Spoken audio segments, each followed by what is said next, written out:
Tem algo de muito bonito em voltar de onde a gente veio.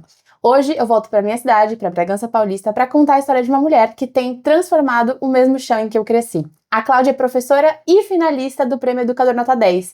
Mas mais do que o título, o que ela representa é a força de quem acredita que a educação pode sim transformar a realidade.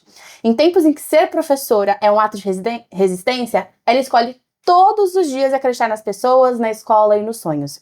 E talvez seja por isso que essa conversa seja também uma homenagem a todas as educadoras que seguem insistindo e acreditando na educação como a maior e mais importante ferramenta de transformação social. Cláudia, muito obrigada por topar gravar esse episódio comigo, dentro dessa sua agenda que está disputadíssima agora, nesses últimos dias, né? É um prazer estar aqui. Eu fico muito feliz, a minha mãe é muito sua fã, na hora que você foi indicada, ela falou, não, Grazi, você precisa gravar um episódio, porque a história da Cláudia é muito legal. E, enfim, espero que a gente consiga compartilhar um pouquinho dessa trajetória aqui com quem tá ouvindo a gente do outro lado. Antes da gente falar do prêmio em si, eu quero muito entender o que te motivou a entrar na educação, da onde veio esse desejo, enfim, porque eu entendo particularmente, não sei se você concorda comigo, que ser educadora também, antigamente era muito mais sobre uma conivência, né, de, tá mais fácil o trabalho, mas permanecer na profissão é uma questão de vocação, né? É, muita. E me conta, quantos anos faz que você tá trabalhando com educação? Há mais de 30 anos. Mais de 30 anos. É. E como que você escolheu ser professora? Na verdade, foi assim. Quando eu tinha 8 anos, eu ganhei uma bolsa de estudos para estudar inglês numa escola de línguas. Uhum. E lá eu me apaixonei. Fui crescendo nessa escola. Lá foi o meu primeiro emprego. Uhum. E eles ensinaram como dar aula. Então eu observava os alunos, os métodos, vinha bastante para cá fazer cursos em São Paulo e fiz letras por conta disso. E aí começou, trabalhava lá, depois em escolas regulares e eu fui sempre observando todos os métodos que a gente vai aplicando. Eu observava quais eram as falhas, o que podia ajudar aquele aluno a alcançar a aprendizagem. Então, quando a gente trabalha com propósito, eu acho que a gente alcança sempre o sucesso, né? Então, eu vim trabalhando sempre nessa linha. Uhum. E aí eu casei, fui mãe da Bruna, né? Que tá aqui com a gente, ouvindo a gente aqui do lado. Aí a gente sofre aquela maternidade e profissão, né? A gente entra nesse item.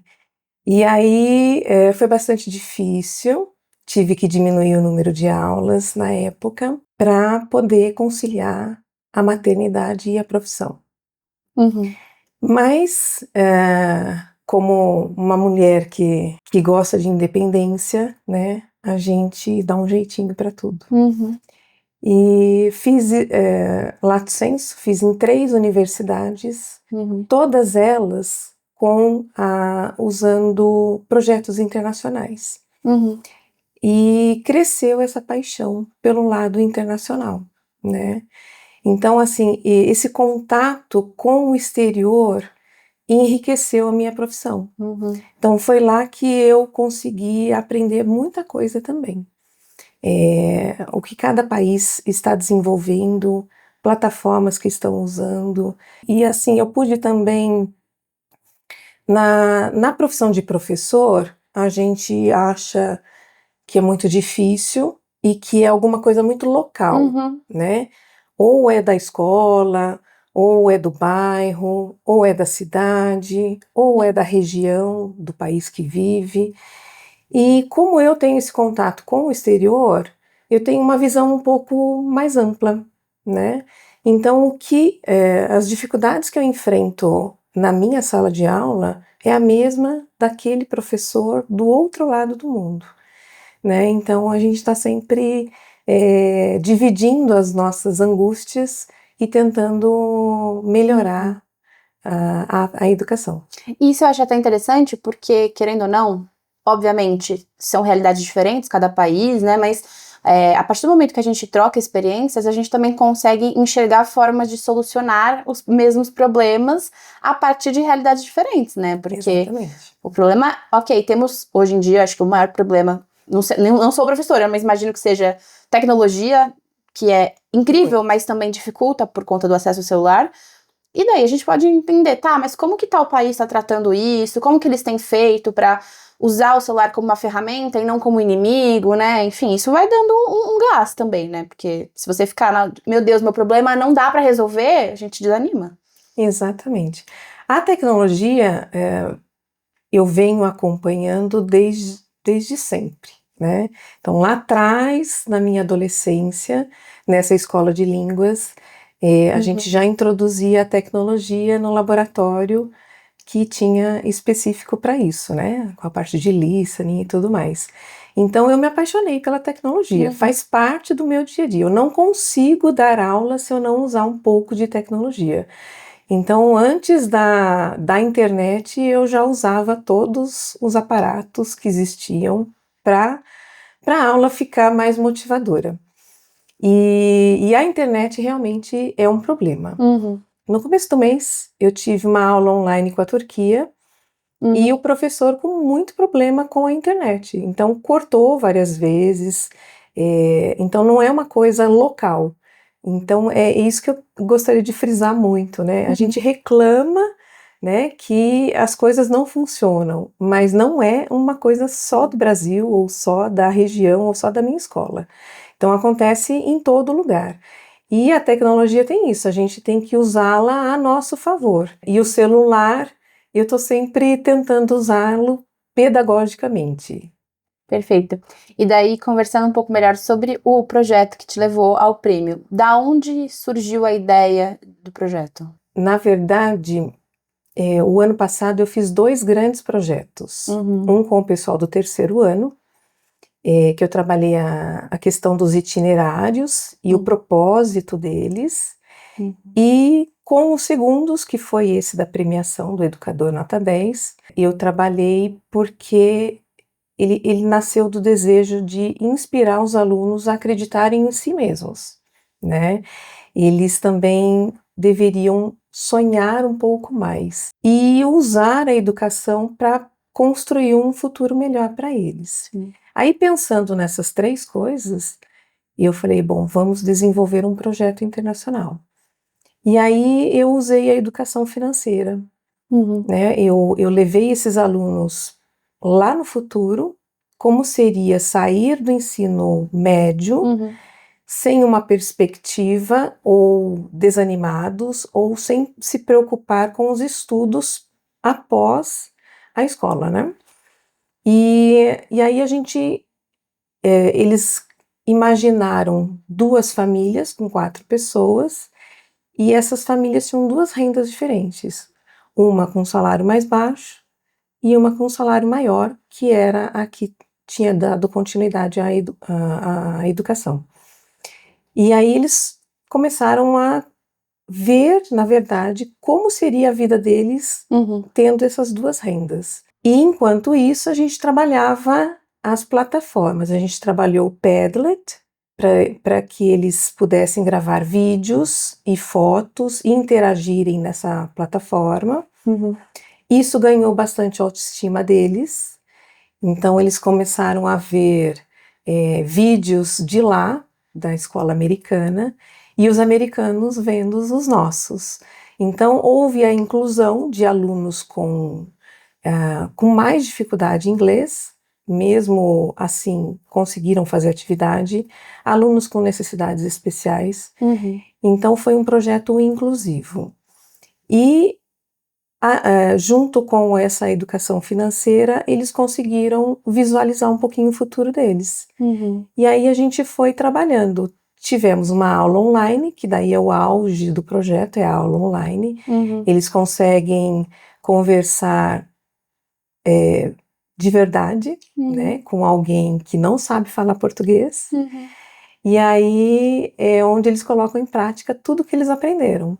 Então, eles têm receio no começo, mas daí chega num momento ali, a alegria é tão grande deles que eles se soltam. Uhum. É impressionante. É um momento assim mágico. Uhum. É um momento que eu vejo assim que vale a pena. E voltando, a gente fez um Canva. E esse Canva eles falavam das férias. E aí eles viram realidades muito diferentes, né? E aí a gente trabalhou, olha, então tá vendo? Você quer uma realidade igual àquela? Então você tem que estudar mais.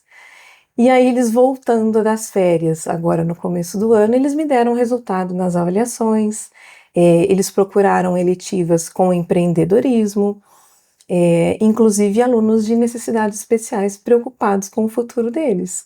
Então, assim, foi gratificante, né? Foi, assim, um trabalho intenso, levou o semestre todo, porque tem um currículo para cumprir, né? Uhum. E as adaptações que eu vou fazendo sempre.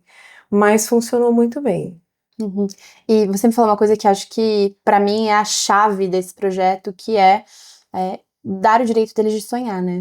Que a gente sabe que, infelizmente, no Brasil, pessoas de baixa renda têm dificuldade de enxergar possibilidades de um futuro melhor. Uhum. E acredito que esse projeto, justamente por essa dicotomia das rendas, tenha colocado em perspectiva para esses alunos que muitas vezes nunca pararam para se questionar sobre, tá, mas como vai ser meu futuro?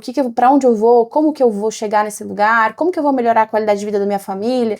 Pra eles falarem, não, eu posso, eu tenho esse direito, eu posso chegar nesse lugar, né? E o direito de sonhar, acho que quando a gente fala sobre pessoas de baixa renda, é um dos direitos mais fundamentais, né? Para elas poderem, de fato, olhar em perspectiva para a realidade delas, né? E como a gente começou com a autoestima deles lá no começo, e aí levando eles ao futuro, visualizarem como seria se eles não continuassem estudando, aí eles conseguiram ter aquela noção de persistência, porque o sonho para chegar no projeto de vida precisa de persistência, né? Sim. E lá no segundo ano é exatamente a etapa que a gente tem que trabalhar a questão da persistência. E depois a resiliência, né? Então, o sonho, o projeto de vida não acontece assim tão simplesmente, né? O ser humano, ele sonha. E quando ele acha que é sonhar muito alto, ele vai desistindo. E aí o projeto entrou para falar que não, tem que sonhar alto sim, e tem que persistir até conseguir. E eu acho curioso também, porque do que a gente acompanha aqui no escritório, dessas, enfim, dos adolescentes, existe sempre uma dicotomia das profissões, né? Então, antigamente, os meninos eram muito, não, eu vou ser jogador de futebol, as mulheres falavam, não, eu vou ser atriz, eu vou ser cantora. E daí rola essa frustração, de fato, de, tá, eu não cheguei nesse lugar, então talvez eu não seja digna de, enfim, ter uma qualidade de vida. E hoje em dia a gente mudou, né? Não é mais ser jogador de futebol, agora eu quero ser influencer. Isso. E são profissões com ganhos muito altos, muito rápidos, né? Dependendo de você viralizar na internet, mas que é 1 em 1 milhão, né? Não é a regra, é a exceção. E a gente acaba negligenciando, de fato, a educação formal como uma forma de mudança de vida, né? Exatamente. Esse bimestre, inclusive, o segundo ano no currículo veio essa preocupação com o trabalho. Eu achei bastante interessante. A gente veio trabalhando também textos com a questão da informalidade, e é onde eles têm que se preocupar em conseguir um emprego que traga também benefícios trabalhistas e tudo mais, né?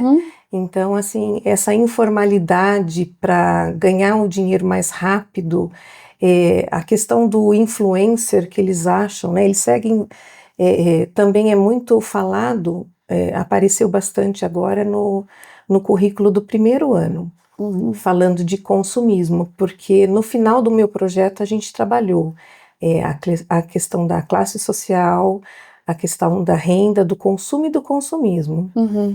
E apareceu no currículo agora do primeiro ano a questão do consumismo. E como os influencers fazem isso, né?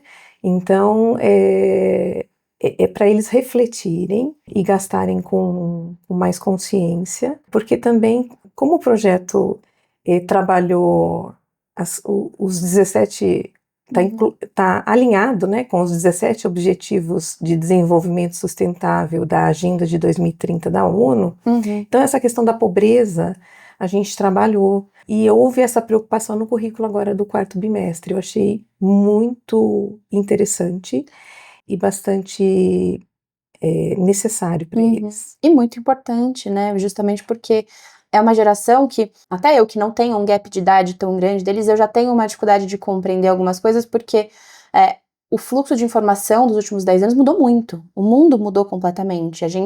Eu vindo uma adolescente, assim, que eu não tinha. Eu tinha acesso à internet, mas era internet em casa, durante horas limitadas, e hoje em dia eles têm acesso na palma da mão, a qualquer horário, durante horas limitadas. Então, muda muito, né? Acho que até você sendo uma educadora que se adaptou à era da tecnologia, ainda que você tenha mais facilidade para compreender o que eles passam, né? Porque a gente sabe também, tem muita gente que fala, não, eu não quero me envolver, não quero saber, vou continuar fazendo do jeito tradicional. Mas não tem jeito, né? A gente precisa se adaptar à realidade das novas gerações. Exatamente. O que está dificultando a vida do professor é o método tradicional.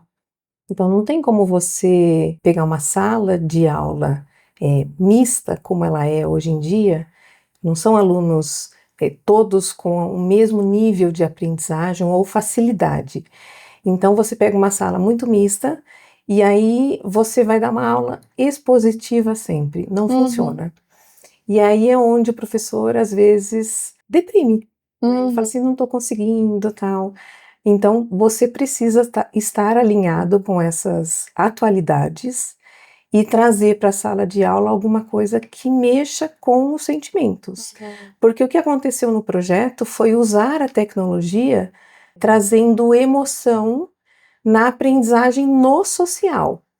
Então, nós aprendemos uma língua socialmente através também de emoções. Então, ali eles ganharam autoestima, eles ficaram felizes, eles ficaram emocionados. Fizeram amigos também, né? Fizeram amigos, então. Se você não trouxer emoção para a sala de aula, aquela aula muito parada, não funciona mais, engaja, né? principalmente com adolescente. Não funciona. Então, a tecnologia traz isso. Até eu estava lendo alguns estudos esses últimos dias que quando a gente consome muito redes sociais, a gente vai viciando o nosso cérebro nas respostas de dopamina, né? Então, querendo ou não, uma coisa que impacta a gente, se a gente fica 3 dias sem celular, vivendo no mundo de verdade, assim, quando a gente tá no celular, a gente vai ver ali uma desgraça atrás da outra e isso vai parar de dar aquela resposta pro nosso cérebro de, nossa, uau, que coisa horrorosa, e acho que é um pouco disso também, né? Se você dá uma aula, que é aquela aula travada, tradicional, não vai dar, senão elas vão estar dormindo no final da aula, vão estar perdidos, então é muito importante. Inclusive, você falou sobre níveis diferentes de aprendizado. Como que você trabalhou dentro do projeto? Por exemplo, um aluno que tem mais facilidade de conversar em inglês com um aluno que tem aquele inglês mais básico, ainda tem muita vergonha de conversar, que a gente sabe que falar de línguas também é falar sobre as pessoas não se sentirem à vontade, terem medo de errar, né? Como que foi isso, esses níveis diferentes? Eu trabalhei com um aluno que ele tem problema de memorização, principalmente de vocabulário de inglês. Mas a vontade dele aprender era imensa. E ele participou da aula online, ele não chegou a falar, porque pela questão da memorização do vocabulário, então chega na hora daquele bloqueio, né? Mas ele participou, ele ajudou na elaboração das questões e tudo mais. E ele participou muito no Canva. Então ele produziu ali os textos, ele usou um pouquinho da inteligência artificial para ganhar o vocabulário. Então, ao invés do professor ficar falando, tal palavra é essa, ele usou a tecnologia, eu deixei ele usar, e ali ele arrumou o texto e a gente postou daí essa parte nossa do Canva. E aí foi um meio dele também se motivar e estar presente dentro do projeto. E esse menino, ele evoluiu tanto, olha, faz 1 ano esse projeto, né? E ele evoluiu tanto que ontem eu conversando com ele, no final do dia, ele me encontra, agora ele só fala inglês. Uma graça. Então, eu falo assim, vamos fazer Aí ele começa a falar inglês. Daí eu paro e falo assim, nossa, então vou responder em inglês para ele. Então ele já está nesse nível de falar o inglês, Que legal. assim, bem, precisa melhorar bastante ainda, mas ele já soltou Mas só de a ter fluência. perdido, né, esse medo de falar, já é muito especial, né? Então, porque às vezes a gente aplica uma atividade e tem professor que quer o resultado na hora. E a aprendizagem você não consegue ter de um dia para o outro. É uma linha, né? Exatamente. Então você vai trabalhando a autoestima do aluno e às vezes você dá uma aula mais expositiva, que às vezes é necessário, misturada com essas outras aulas mais dinâmicas, e aí ele vai caminhando até chegar à aprendizagem. Então, com esse aluno com um problema maior de memorização, levou 1 ano para ele chegar nesse nível que ele estava ontem comigo. E talvez o problema dele nem fosse de fato a memorização, mas talvez seja de fato falta de confiança em si, né? Também. Então, nós temos alunos dentro de uma sala de aula, sempre tem uns 4, 5 que eles memorizam muito fácil. Eles conseguem tirar nota em todas as matérias e qualquer método que você aplicar, eles vão responder muito bem. Mas a gente tem o restante, né? Então a gente tem que fazer adaptações e tem que fazer algumas intervenções, senão o resultado não chega para todos. Perfeito. E você falou uma coisa que me chamou bastante atenção, que foge um pouco ao projeto, mas acho que vale a pena abrir essa aspas, sobre inteligência artificial. Eu vejo que isso é um tópico muito sensível ainda dentro da educação, mas eu, particularmente, acredito que ela pode ser, de fato, uma ferramenta de aprendizado e não necessariamente uma muleta para você só colocar lá e resolver seus problemas. Não é para isso, né? Como você, como educadora, acha que te cabe orientar seus alunos para que eles usem da forma correta a inteligência artificial? Essa é a atual pauta da educação, a inteligência artificial. É uma preocupação de todos os educadores, porque ela está aí, está sendo mal usada por muitas pessoas, né? Então, não é para ser substituída pelo raciocínio do ser humano, né? E sim como uma ferramenta para melhorar o que você necessita ali no seu trabalho ou na sua vida pessoal. E eu usei a inteligência artificial nesse projeto, sem estar falando ainda o ano passado, né? Como uma ferramenta de apoio para esse menino que tinha mais dificuldade de memorização e depois ajustes no texto. Então ela tem que ser usada desta forma e não simplesmente substituição de raciocínio, que é o que está acontecendo em muitos casos. Maravilhoso. E dentro do projeto, qual você acha que foi o seu maior desafio, assim, de apresentar isso para os alunos e eles aceitarem? Eu acho que o maior desafio é a aula online. Apesar do momento, eles ficam muito empolgados, mas eles têm receio, né? Então, é um momento assim que eu desafio esses alunos. E sempre tem aqueles que, eu falo, e tem aqueles, não, eu só vou ver. Mas daí chega na hora, eles participam bastante. É um momento, assim, bem diferente. E para esses que falam, não, eu vou só ouvir, você acha que tem um limite do quanto vale a pena pressionar, assim, de não, vai? Eu não pressiono. Melhor, né? Eu acho que tem que fluir naturalmente. Esse projeto em específico teve uma aula só online, que foi o que a gente conseguiu. Na verdade, terminando o ano, os alunos me deram o resultado e em março, essa mesma escola entrou em contato comigo novamente. E aí foi uma segunda aula online. E aí eles estavam, acho que mais confiantes, e aí houve uma maior participação. E foi um outro assunto, né? Mas eles gostaram bastante. Ah, que legal. E dentro do projeto, o que mais te emocionou ao longo desse tempo? Eu acho que a aluna de necessidade especial, ela se transformou. Ela via o erro, assim, como algo negativo. E o erro faz parte da aprendizagem. Você erra e tem que persistir para melhorar. né? Então, toda atividade, em qualquer método ou abordagem que você use, o erro tem que ser visto dessa forma, como parte do processo de aprendizagem e não algo que vai te diferenciar. E quando ela conseguiu fazer o vídeo, ela conseguiu estar inserida no projeto e depois ela voltou para o currículo, persistiu e foi conseguindo lentamente, mas até o final do ano ela conseguiu assim vencer todos os obstáculos. Então o erro para ela hoje já não é mais algo negativo, é algo normal, que faz parte da aprendizagem e faz parte da vida. A gente erra em tudo, né? Importante. E como que foi o processo de receber essa indicação? Me conta, o que se passava pela sua cabeça quando você recebeu a notícia de que você estava indicada? Então, na verdade, eu recebi a mensagem que a gente teria um encontro, né?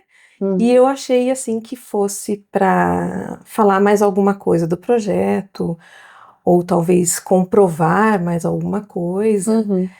E aí, na verdade, era para dizer que a gente estava na final. Então eu fiquei assim um pouco em choque, porque é um prêmio, é considerado o Oscar da educação, né?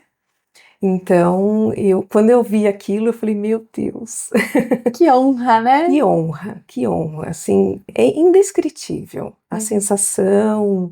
E depois, assim, como lidar com toda essa situação, com a imprensa e com tudo que a gente tem que lidar ao longo. Hoje está fazendo 2 meses que foi divulgado, né? E então, assim, ainda estou aprendendo a lidar com tudo isso e ainda bastante ansiosa. A gente nunca sabe o dia de amanhã como vai ser, mas é uma felicidade imensa. E sendo a primeira educadora de Bragança a ser indicada, né? Que eu acho muito Exatamente. especial. É. E que sirva de exemplo para outras, né? Para elas, de fato, operacionalizarem projetos, enfim, porque vale a pena, né? Vale. E foi a primeira vez que eu participei. Então, projetos internacionais já faz parte da minha vida há mais de 20 anos. E foi a primeira vez que eu escrevi assim para ser divulgado amplamente como está sendo. E foi muito bom. Que legal.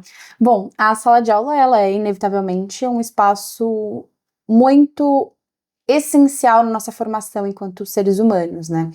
E a gente aprende respeito, diferença, convivência, além do básico, né? De matemática, português, história, geografia. Então, é muito mais do que só, de fato, o currículo base, né? Também onde a gente aprende a ter relações humanas, a conviver com pessoas diferentes da gente. E nesses seus 30 anos aí de educação, qual que você considera que são hoje seus maiores desafios sendo uma professora da escola pública? Eu acho que trabalhar as questões socioemocionais. Voltando ao projeto, a primeira coisa que a gente conseguiu foi a empatia. A gente procurou uma escola no exterior e encontramos uma americana. E esse grupo eram de jovens embaixadores. E eles ajudavam escolas no mundo todo. E para nós, eu pedi que ajudasse os meus alunos na aprendizagem e com vocabulário muito simples, para que todos conseguissem realizar as atividades. E eles logo sentiram empatia, assim, um grupo muito especial. Aí os nossos logo já se sentiram valorizados e responderam muito bem. Então a empatia foi a primeira coisa, e depois o restante. E eles são da mesma faixa etária, esses São alunos? de ensino médio também. E acho que é muito legal, né? Até porque a gente sabe que existe uma diferença gritante entre adultos falarem coisas para adolescentes e adolescentes falarem coisas para adolescentes. Eles se escutam, eles conversam, eles falam, por mais que eles não falem a mesma língua de português e inglês, mas eles falam a mesma língua de vivência, né? De universo que eles estão ali inseridos. Deu para perceber pelos vídeos. Então eles visualizaram os primeiros vídeos que foram enviados para a gente. E depois os nossos, não, a gente vai fazer assim, a gente vai fazer de tal jeito, para agradá-los também. Então, eu percebi ali que houve uma interação muito grande, inclusive no modo de usar o celular e produzir esses vídeos. Legal demais. É. E qual que você enxerga que é a maior potência desse projeto? A maior potência, eu acho que é trazer emoção para a tecnologia. Porque muitas vezes a gente racionaliza muito a tecnologia e no projeto houve muita emoção. E foi por isso que ela funcionou tão bem. Com certeza. E como que você enxerga, depois de todos esses anos de experiência, o papel de um professor, de uma professora na formação da consciência crítica necessária para que eles tenham sonhos, que eles possam sonhar com uma perspectiva de futuro, sonhar com uma vida melhor? Eu acho que o maior desafio é você pegar um currículo, você comparar com o projeto de vida de cada um dos seus alunos e você fazer um link ali, né? Eu acho que é o maior desafio. E trazer projetos e fazer intervenções, acho que é a forma mais fácil de fazer esse link. Com certeza. É. Porque no final das contas também eu acho que isso engaja, né? A gente ter novas ideias, porque eu lembro da minha época de ensino médio, nunca participei de nenhum desses projetos. Eu estudei, fui bolsista em escola particular a vida inteira, mas era aquela grade super engessada de, ó, a gente tem tal matéria, tal coisa. Então, você fica ali Aulas mais expositivas, você né? fica o quê? 16 anos da sua vida fazendo na escola e todo ano é a mesma coisa. Enjoa, é chato. E ainda mais para esse público que tá ali cada hora recebendo um fluxo de informação novo, é maçante, né? Se você não tem ali um projeto novo, uma ideia nova, uma coisa que empolga, nossa, coitado, você perdeu os alunos no segundo dia de aula já, né? E inglês, muitas vezes, é visto como fora da realidade deles. Então, eu trouxe dentro do projeto, ali trabalhando na questão financeira, os alunos trabalharam um produto para aumentar essa renda, porque eles tinham dificuldade. E aí a gente entrou com o inglês ali com importação e exportação. Então, a necessidade do inglês. Legal. Então, aos poucos, o projeto também foi trazendo a importância do inglês. E aí eles foram, através das atividades e da consciência também do futuro ser necessário inglês, para não só da aprendizagem do inglês, mas também das relações internacionais e, né, para você ser um empreendedor ou alguma outra coisa que tem essa necessidade. E esses alunos estavam no segundo ano na época e agora estão no terceiro. Estão no terceiro. Você já conversou com algum e ouviu alguma coisa relacionada ao projeto sobre o futuro de professora, isso mudou minha perspectiva, eu quero fazer tal coisa agora, estou me programando para isso? Tem uma que já virou professora de inglês, uma delas. Esse aluno que conversou comigo ontem, que tinha o problema da memorização e que agora já está falando, ele faz parte de um movimento de jovens, e esse movimento de jovens escolhe alguns para ir para o exterior e divulgar esse movimento lá fora. E ele foi um dos escolhidos. Então, o ano que vem, ele também vai poder usar o inglês. Vai gastar esse inglês no ano que vem. E divulgar o movimento que ele faz parte. Então, eu também fiquei muito feliz. O inglês está fazendo parte do futuro deles. Isso é muito bom. Nossa, que especial isso, né? Imagina que você deve ficar super feliz de ouvir. Então, e o projeto continua dando frutos, né? Quando eu enviei o projeto, eu tinha alguns frutos. E ao longo da divulgação do prêmio, eu fui recebendo mais evidências ainda. E ontem eu recebi mais essa. Eu falei, você tem o meu telefone, quando você estiver nesse outro país, você vai mandar mensagem para mim, eu quero saber. Incrível! Imagino que deve ser uma emoção muito grande, né? Deve ter sido um negócio de... Não é nem pelo prêmio, né? É por esse tipo de coisa. É propósito. Isso é muito bonito. E depois de todos esses anos, o que você acha que te fez continuar no seu propósito de ser uma educadora? Eu acho que ver esses rostinhos felizes e trazendo uma realidade que às vezes eles achavam que era muito difícil, traz uma satisfação muito grande. Eu acho que todo trabalho, independente da profissão, Se você trabalhar só pela renda, você não trabalha satisfeito. Então, quando você trabalha com um propósito, e quando esse propósito tem significado, né, e você melhora a vida de outras pessoas, seja ela no social, ou no profissional, ou no pessoal, eu acho que traz uma satisfação e aí você vai embora para casa com aquela sensação que fiz bem feito. Sim. Inclusive, isso é uma tendência de mercado dessa nova geração, né? Eles não trabalham mais pelo dinheiro, eles querem trabalhar pelo propósito, pelo que eles vão fazer da vida. Inclusive, isso tem sido pauta de várias discussões dentro do mercado de trabalho, justamente porque quando a gente olha para eles, não é mais a geração que vai trabalhar tendo, eu vou trabalhar 8 horas por dia, vou receber ali meu salário. Não, eles querem saber essa técnica. como que eu vou impactar a vida de pessoas, como que eu vou fazer a diferença, o que o significado. como que isso vai mudar a minha própria vida também, né? Uhum. E acho isso bonito, porque a gente tá ressignificando relações de trabalho, né? E isso é interessante demais, eu acho curioso, porque ainda da mesma forma que a gente vê muita gente resistente a adaptar a tecnologia, a gente ainda vê muitas pessoas mais velhas falando, não, isso daqui é besteira. E não é, né? Eu acho que é sobre de fato você ter brilho no olho para fazer as coisas. E eu sou da opinião que quando a gente tem brilho no olho, quando a gente tem de fato um propósito maior, a gente vai prosperar em qualquer área da vida. Não interessa o que você está fazendo, você vai prosperar, porque você vai fazer com vontade, com desejo, você vai colocar a sua cabecinha no travesseiro de noite e vai falar, fiz o meu melhor. E no dia seguinte, recomeça tudo de novo, né? A gente acorda e a gente tem uma oportunidade, né? O que eu vou fazer para ser feliz hoje? Então eu acordo, eu passo 9 horas dentro dessa escola e lá eu gosto de fazer o meu melhor e ver rostinhos felizes. Então aí eu volto para casa mais satisfeita. Ai. E o que você mais aprende com seus alunos hoje? Eu acho que a questão do sonhar e do projeto de vida, eu sou uma pessoa que eu sempre sonhei. E eu sonho alto. E eu não gosto que eles parem de sonhar ou que sintam dificuldade. Porque o sonho é o primeiro passo para o projeto de vida. Então, eu não deixo.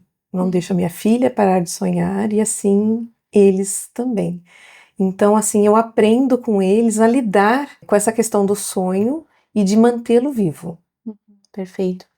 E caminhando agora para o finalzinho da nossa conversa, o que te dá mais esperança no futuro da educação? Eu acho que a educação ela vai ter significado se tiver transformação. Sim, com certeza. Né? Bom, Cláudia, fiquei muito feliz de receber você aqui.